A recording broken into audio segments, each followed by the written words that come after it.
바울은 이스라엘 백성들이 하나님의 말씀을 이제 거부하고 있다는 거 지금 이야기하고 있습니다.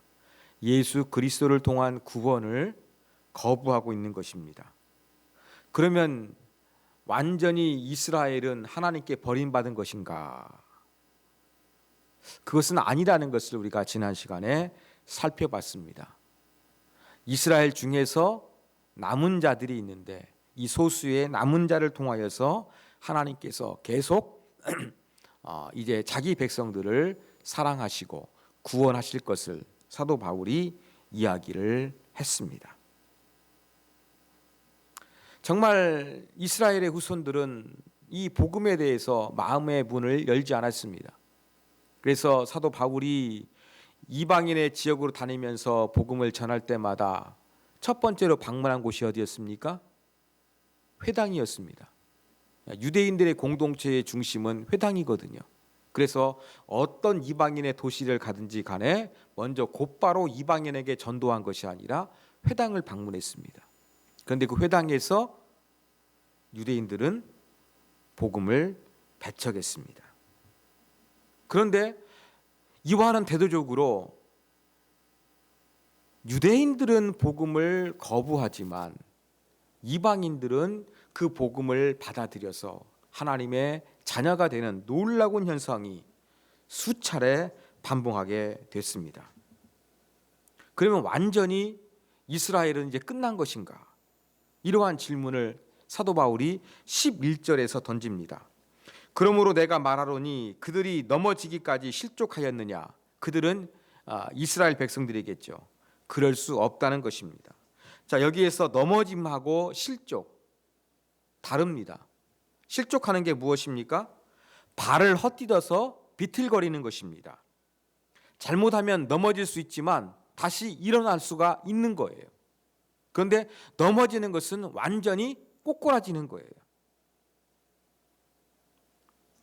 바로 이스라엘의 영적인 상태가 실족한 상태지 넘어진 상태는 아니라는 것입니다.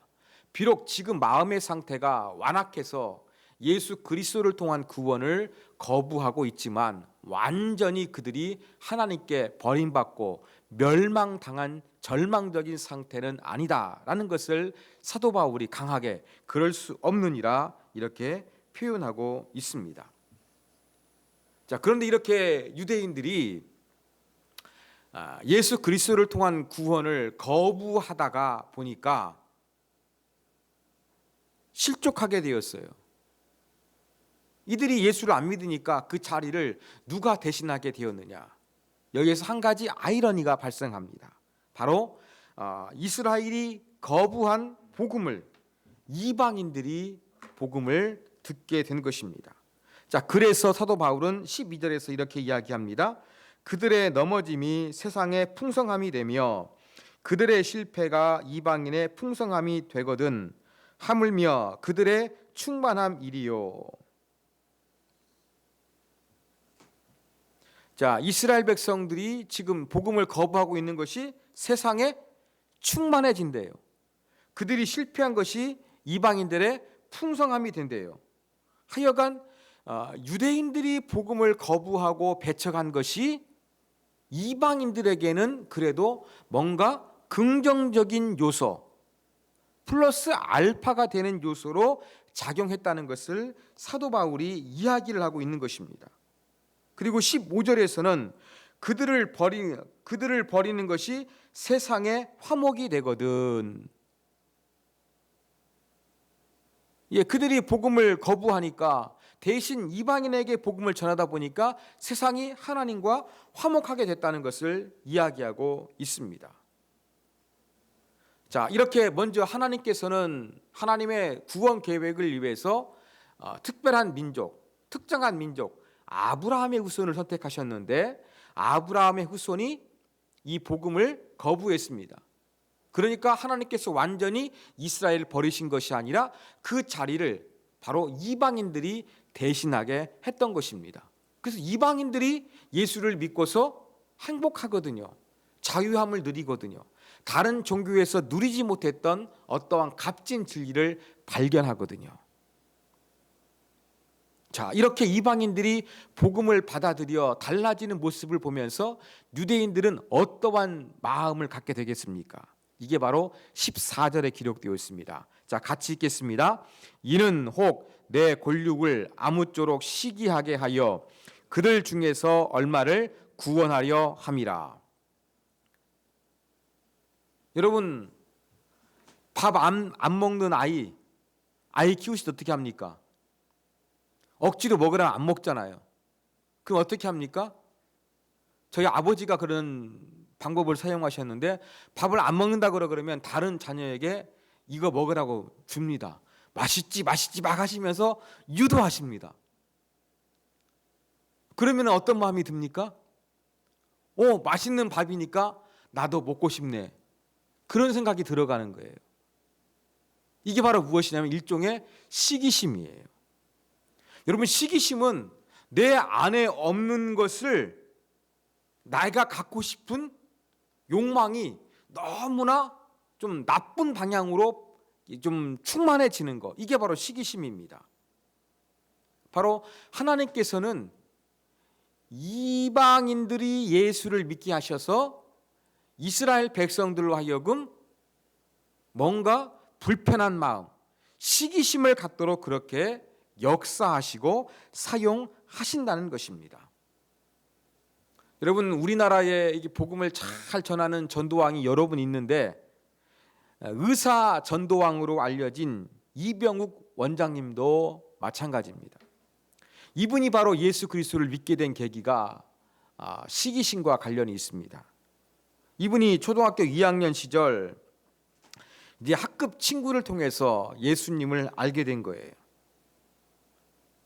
당시 이제 이병욱 원장은 부급장이었는데 급장인 친구의 모습 보니까 뭔가 다른 거예요.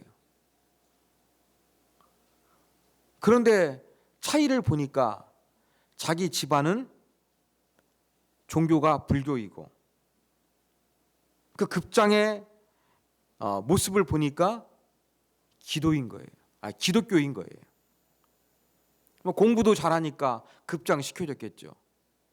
그래서 이 밥을 먹는데도 막 기도하는 모습이 참 좋았나 봐요. 그래가지고 뭔가 급장인 친구는 내가 없는 게 있나 보다. 기독교 믿음은 뭔가 좀 다른가 보다. 이러한 일종의 시기심이 생겨가지고 이제 그 교회에 나가기 시작했다는 간증을 제가 들은 기억이 있습니다. 보십시오. 자, 이 의사 전도왕 이병욱 원장님이 예수를 믿게 된 이유가 무엇입니까?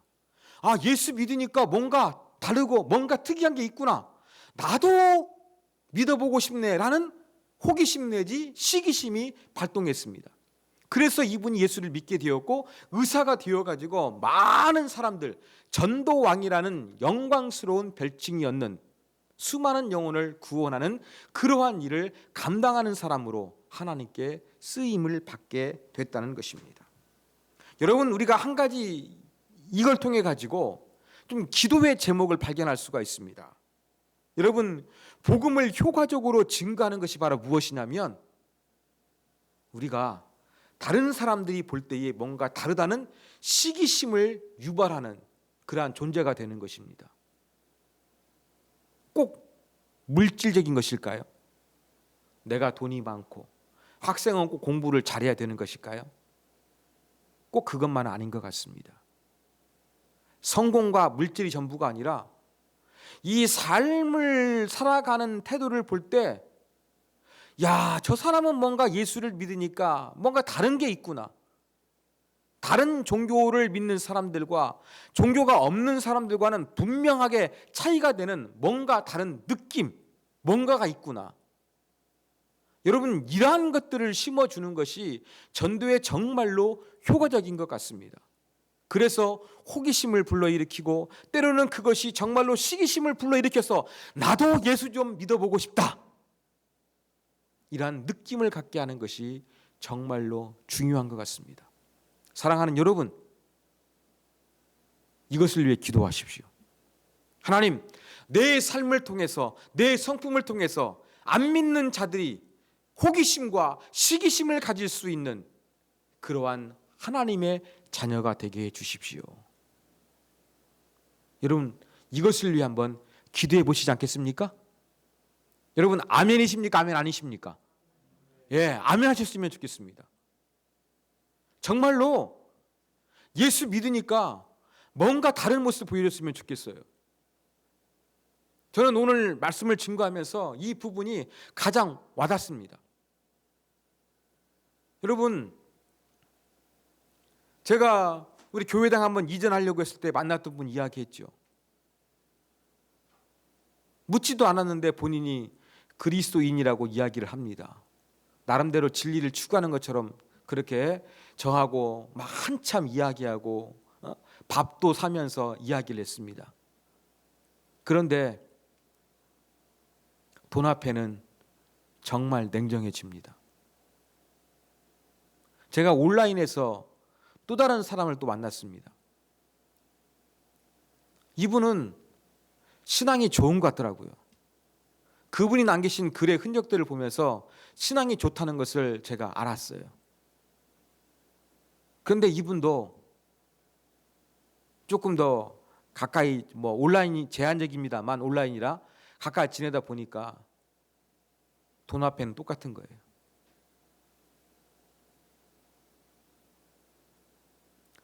또 잘 모르는데 어떤 목사님이 한 분을 봤는데 좋은 의도가 있는 것 같은데 제가 볼 때는 좀 덕스러지 못했다, 그런 모습을 제가 느낀 부분도 있었습니다. 여러분, 돈 앞에 세상 사람들과 똑같은 모습이 아니라 다른 모습을 보일 수 있는 그러한 자가 되셨으면 좋겠습니다. 여러분, 기도하십시오. 다들 돈이 필요하잖아요. 다들 돈을 벌기 노력하잖아요. 저도 마찬가지입니다. 그러나 우리가 돈의 노예가 되지 않았으면 좋겠고, 돈을 쫓지 아니하고 하나님을 쫓았으면 좋겠고, 하나님이 주시는 복을 받으시는 저와 여러분이 되기를 간절히 소망합니다. 여러분, 이것을 위해서 우리가 기도했으면 좋겠습니다. 그래야 우리가 뭔가 다른 예수 믿는 사람의 모습이 나타나고 뭔가 다른 성품이 있어야 다른 자들에게 저 사람 예수 믿으니까 뭔가 다르구나라는 시기심을 불러일으킬 수가 있을 것입니다. 저도 기도하겠습니다. 사랑하는 여러분, 같이 우리 기도했으면 좋겠어요.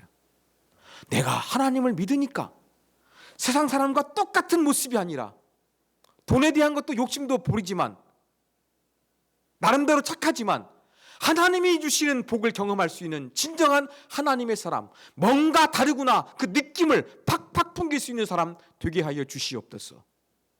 이 부분을 위해서 저와 여러분이 간절히 기도하기를 소원합니다.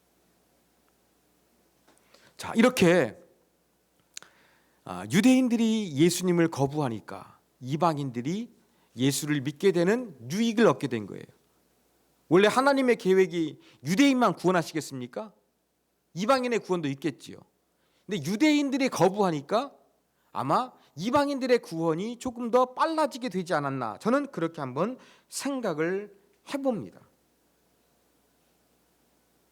그리고 우리가 이 이방인이지만 유대인이 복음을 거부했던 것이 오히려 우리에게는 감사하고 또 좋은 결과를 초래했다는 것을 우리가 한 번쯤은 생각해 볼 필요성이 있습니다.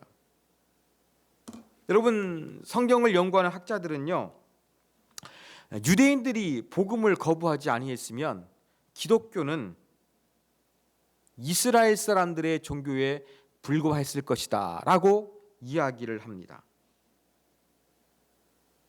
공감이 돼요. 한번 생각해 보십시오. 복음을 전하니까 이스라엘 사람들이 아멘 하면서 예수님을 전부 다 받아들였어요. 그러면 그들이 전도가 잘 되는데 이방인에게 복음 전도하고 싶었을까요? 아니잖아요. 더군다나 그들은 어떤 의식이 있었습니까? 선민의식이 있었어요. 하나님이 우리를 다른 민족과 달리 특별히 선택했어 라는 선민의식이 강했습니다. 이러한 선민의식에 젖은 사람들이 예수를 척척 잘 믿게 되면은 자기들이 오히려 더욱더 똘똘 선민의식으로 강화될 뿐이지, 저 이방인들, 개 취급하는 이방인들, 상종하기 싫은 이방인들에 가서 복음 전했겠습니까? 안 했을 거예요. 하나님 어떻게 하셨습니까? 그냥 예루살렘에 핍박이 오게 해가지고 강제적으로 사도들이 예루살렘을 떠나게 하셨고, 어쩔 수 없이 이방인들에 가서 복음을 전하게 하셨습니다. 이것이 바로 놀라운 하나님의 그러한 역사를 이루어가는 방편 아니겠습니까? 이스라엘의 불순종을 통하여 이방인을 구원하시고, 또 이방인을 구원하시면서 유대인들에게 시기심을 일으키면서 모든 자를 구원하기를 원하시는 하나님, 인간의 불순종도 하나님의 역사의 방편으로 사용하시는 하나님, 이러한 하나님이심을 우리가 분명히 믿고 하나님을 신뢰해야 할 것입니다. 자, 그런 의미에서 이방인인 저와 여러분은 유대인이 복음을 거부했던 것이 우리에게는 참 좋은 유익함이 있다는 것을 우리가 생각해야 될 것입니다. 사도 바울도 지금 본문에서 이러한 것들을 언급합니다. 여러분, 이방인들에게 복음을 전하는 것은 유대인 사도를 통해서 이루어졌기 때문에 이스라엘 백성들이 기독교의 뿌리가 되는 거예요. 그래서 이스라엘 없는 기독교는 상상할 수가 없습니다. 이러한 의미에서 이방인들에게 이스라엘은 독보적이고 특별한 존재입니다. 우리는 그들에게 빚지고 있고 감사해야 될 이유가 있는 겁니다. 자, 그 이유를 비유를 통해서 사도 바울은 세 가지로 이야기합니다. 첫 번째 비유입니다. 떡의 비유입니다. 16절입니다. 제사하는 처음 익은 곡식가루가 거룩한즉 떡덩이도 그러하고 뿌리가 그러한즉 가지도 그러하니라. 자, 두 가지 비유가 동시에 나옵니다. 앞에 있는 것만 살펴보겠습니다. 자, 처음 익는 곡식 가루가 거룩하다 그랬어요. 왜 그럴까요? 자, 처음 익은 곡식을 가지고 하나님 앞에 제사를 드려요. 어떤 제사일까요? 감사제일 가능성이 높습니다. 우리가 추수감사절을 지키는 것처럼 이렇게 곡식을 거두어 가지고 그것을 하나님께 바치는 거예요. 그러니까 하나님께 바치면서 이게 거룩해졌어요. 그런데 이 곡식으로 가루를 만들었고 이것을 가지고 빵이나 떡을 만들었어요. 그러면 이것이 거룩할까요? 거룩하지 않을까요? 아니 이미 하나님께 바쳐진 거룩한 것으로 떡을 만들거나 빵을 만들었는데 이 떡덩어리도 빵덩어리도 거룩하지 않겠습니까? 유대인들이 비록 복음을 거부했지만 이방인들이 구원 얻어서 하나님의 자녀가 된 것도 그들이 거룩해졌기 때문에 우리가 뭔가 하나님의 은혜를 입었다는 것입니다. 이게 바로 바울의 논리예요. 자, 두 번째 비유도 16절에 있습니다. 하반절. 자, 뿌리가 그러한즉 가지도 그러하니라. 어린 나무의 비유예요. 자, 작은 묘목이 있습니다. 이것을 예루살렘 성전 마당에다 심었습니다. 시간이 지나가지고 이 어린 나무에서 이제 꽃이 피고 잎사귀가 풍성해지고 열매를 맺게 되었습니다. 자, 예루살렘 성전에 심으면서 하나님께 바쳤어요. 그러면 이것이 거룩합니까? 거룩하지 않습니까? 나무가 이미 거룩해졌어요. 그 거룩해진 나무를 통해 가지고 한참 시간이 지나가지고 거기에서 맺은 가지를 통해서 맺은 걸 가지고 이제 뭔가 이루어지는 것은 그게 거룩하겠습니까? 거룩하지 않겠습니까? 거룩합니다. 그 나무가 어린 시절부터 하나님께 바쳐졌기 때문에 하나님이 거룩하게 받으신 거예요.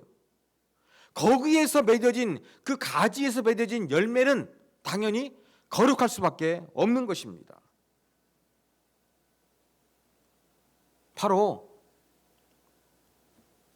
유대인의 존재가 그러한 특별한 존재라는 이야기입니다. 자, 마지막 세 번째 비유입니다. 이것은 17절에 있죠. 성경 구절 보여주십시오. 자, 또한 가지 열마가 꺾이었는데 돌 감람나무인 내가 그 중에 접붙임이 되어 참 감람나무 뿌리의 진액을 함께 받은 자가 되었은즉. 이제 그 원예학적으로 접붙임을 하는 원리가 여기에 설명되고 있습니다. 여러분, 돌 감람나무는 쉽게 말해서 야생 올리브 나무예요. 그리고 참 감람나무는 이것은 이제 잘 그렇게 좀 개량되고 길들어진 그러한 올리브 나무를 가리킵니다.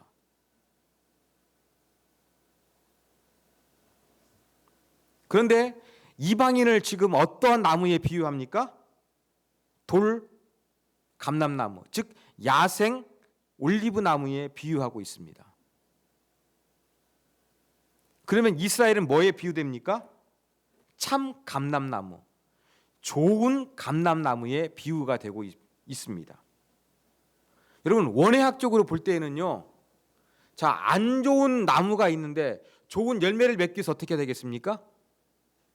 안 좋은 나무보다 더 좋은 그 나무하고 접붙임을 해야지 거기에서 맺어지는 열매가 좋을 것입니다. 그렇죠? 그러니까 원래 원예학적으로 이야기할 때에는요, 이 돌 감람나무가 있으면 좋은 열매를 맺기 위해 가지고 여기에다가 어떻게 합니까? 그 좋은 올리브 나무를 접붙이는 게 진짜 원리예요. 근데 사도 바울은 여기에서 지금 거꾸로 이야기합니다. 원예학적인 과학적인 원리를 사도 바울이 이야기하려는 것이 아니라 바울의 중심은 어디에 있느냐? 가치 없는 야생 올리브 나무와 같은 이방인들이 좋은 올리브 나무인 이 유대인들에게 접붙임을 당해서 구원의 은혜를 얻게 되었다. 지금 이것을 말하고 싶은 것입니다. 여러분,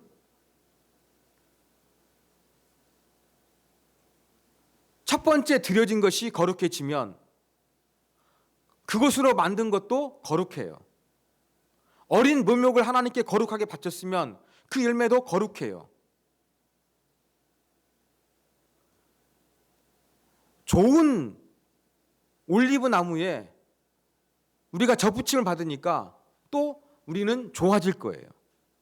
이 세 가지 비유를 통해서 사도 바울이 이야기하고 있는 것은 이방인들은 유대인들이, 이스라엘 백성들이 복음을 거부해서 엄청난 유익을 얻게 되었다. 지금 이것을 지금 이야기를 하고 있는 것입니다. 자, 그러면 이방인들은 어떠한 자세를 가지고 유대인들을 바라봐야 될까요? 우리는 예수를 믿었는데, 아니 하나님께 특별히 선택받고 율법을 받았던 이스라엘 백성들이 지금 예수 그리스도를 거부하고 있거든요. 미친놈들. 진리도 모르고 하나님의 뜻도 모르고 거부해버리네. 바보, 멍충이. 이러한 마음 가질 수 있을까요, 없을까요?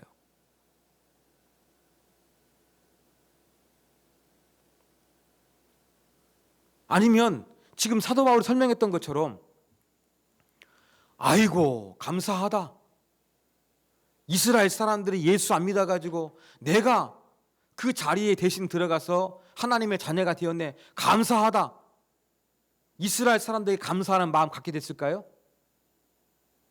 여러분 어땠을 것 같습니까? 이방인들이.